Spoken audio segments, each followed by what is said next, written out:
Hello dear students, welcome back to the channel of Dr. Gaurav Verma. In this video lecture, we will learn about convergence of simple continued fractions. तो convergence of simple continued fractions का जो concept समझना है, तो पहले हम कुछ terms define करेंगे. पहले define करेंगे partial quotients. अगर मान लीजिए मेरे पास ये एक finite simple continued fraction है, तो जो इसके टर्म्स है a0, a1, a2, an, इसको बोलते हैं पार्शियल कोशेंट्स.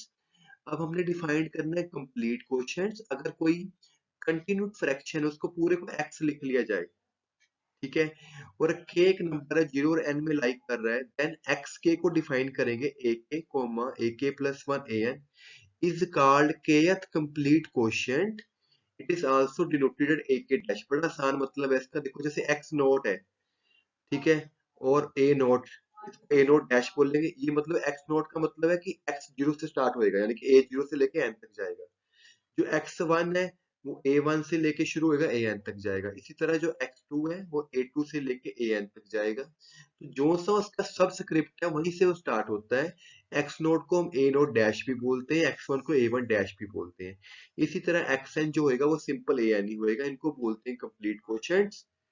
ठीक है जी. ये रिमार्क है, अगर के लेस देन एन है, एन के इक्वल नहीं है, तो ये जो चीज का जो है that is equal to this thing. ठीक है जी. यहाँ पे k माइनस वन ए के डैश आ जाएगा. ए के डैश का मतलब क्या आएगा, तो वहां पे सिर्फ एक्स के आएगा, यानी कि एंड में ए के. तो अब हमारे पास है डेफिनेशन कन्वर्जेंट्स. अगर हमारे पास ये सिंपल कंटिन्यूड फ्रैक्शन है, तो सिंग अकेले ए जीरो को ए जीरो ए वन को ए जीरो वन टू, इस तरह के जो एक्सप्रेशन है सिंगल सिंगल करके बनाए जा रहे हैं, इनको बोलते हैं convergents of given continued fraction. इनको डिनोट करते हैं C zero C one C two C N से. जैसे ये 19/51 का हमें ये सिंपल कंटिन्यूड फ्रैक्शन बना के दिया गया. Find all it's convergent. तो सी नोट का मतलब होगा सिर्फ पहला एलिमेंट, तो जीरो जीरो के इक्वल आ जाएगा. सी वन का मतलब है first two elements zero two, इसको खोलिए, it will be zero plus one by two. इसका 1/2 आंसर आ गया. जब सी टू लेना है तो तीन एलिमेंट्स हो गए, zero two one, it will be zero plus one over two plus one over one. इसको कंटिन्यूड फ्रैक्शन की फॉर्म में आपने खोल के इसका आपने रैशनल नंबर में आंसर बना देना. इसी तरह सी थ्री, ठीक है जी. तो सी थ्री ये बनाया गया, सॉरी यहाँ पे, तो हमेशा ये आपको खोलना सिखाया हुआ मैंने, ये चीज कैसे खोलते हैं कंटिन्यूड फ्रैक्शन वाली. इसको ओपन करके तो हम देख रहे हैं कि जब भी किसी कन्वर्जेंट को खोलते हैं उसका आंसर क्या आता है, रैशनल नंबर आ रहा है. ठीक है. और जो लास्ट होएगा मेरा C N, that will equal to that rational number. ठीक है जी. Since the values of convergents are rational number, nth convergent जो होता है उसको जो लास्ट वाला कन्वर्जेंट होता है उसको डिनोट करते हैं P N over Q N generally. ठीक है. अगर ये मेरे पास कंटिन्यूड फ्रैक्शन है, तो सी नोट, अगर सी इसको बोलेंगे सी एन. ठीक है.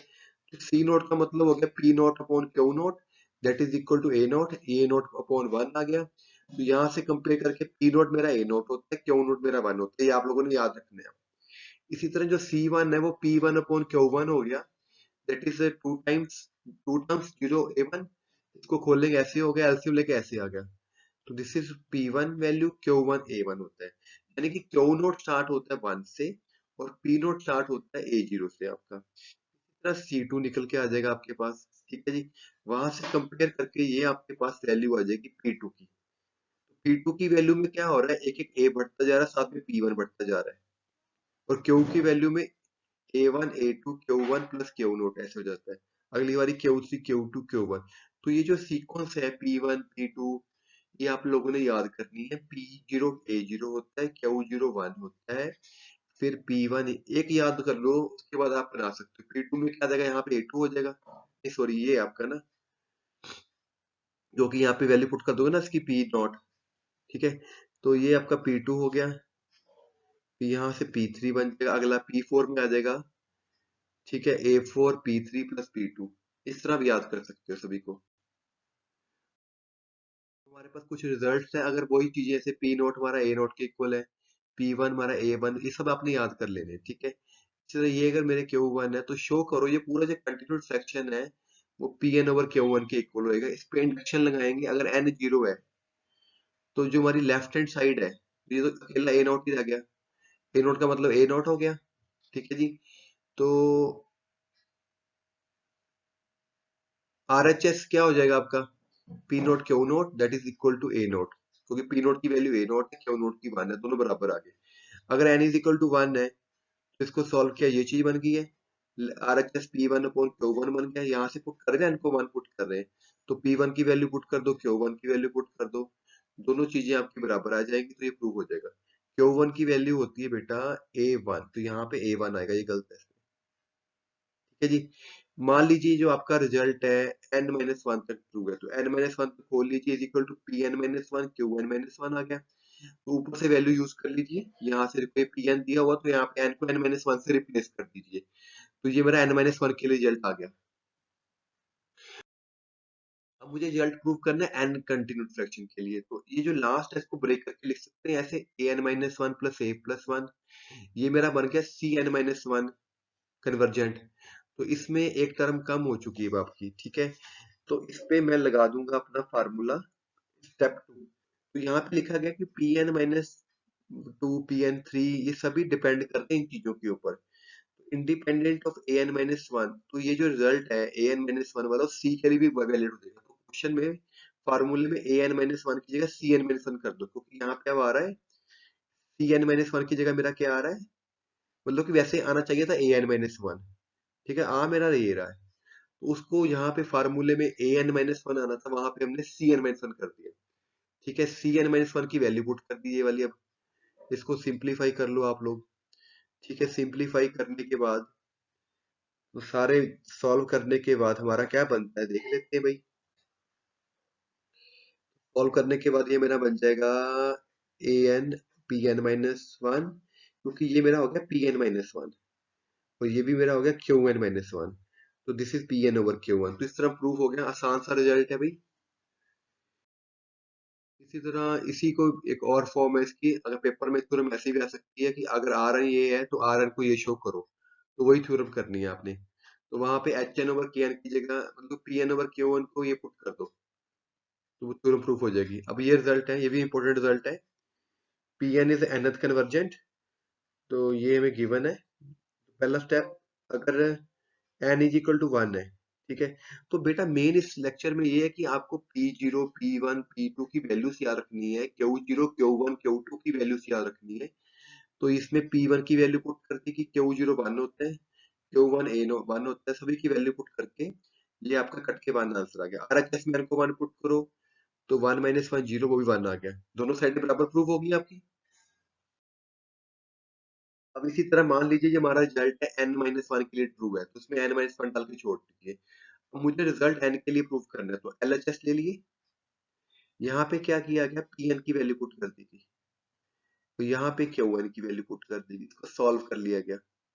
सिंप्लीफाई करने के बाद, ठीक है जी, हमें क्या कुछ देखो, अगर कटता तो काट दीजिए, अगर नहीं कटता, एक टर्म कट रही है ये वाली, लो पूरी पूरी कट गई, बाकी दोनों में से माइनस कॉमन ले लिया, इसकी वैल्यू ऊपर से उसने उठा ली। ठीक, माइनस कॉमन लेके minus one can minus two, ये प्रूव हो गया आपका। इसी तरह जो सेकंड पार्ट है, ठीक है, इसमें भी इसने पी एन की वैल्यू पुट कर दी, क्यू वन की वैल्यू पुट कर दी, इसको सारे को सिंप्लीफाई कर लिया उसने। ठीक है, तो कोई टर्म इसकी कटती है तो उसको काट दीजिए, नहीं कटती है तो ये टर्म कट रही है ये वाली।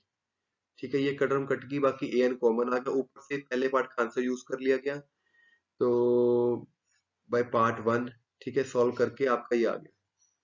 अब यहाँ पे कॉलरी की जो पी एन और क्यू वन की जीसीडी वन होती है, मान लीजिए इनकी जीसीडी डी है, तो डी पीएन को भी डिवाइड करेगा, डी क्यूएन को भी डिवाइड करेगा। अगर वो पीएन को डिवाइड करता है तो पीएन इंटू इस चीज को भी डिवाइड करेगा, साथ में इस चीज को भी डिवाइड करेगा, दोनों के डिफरेंस को भी डिवाइड करेगा। ये माइनस वन की पावर है, तो डी डिवाइड प्लस माइनस करेगा, इसका मतलब डी वन की इक्वल ही होएगा।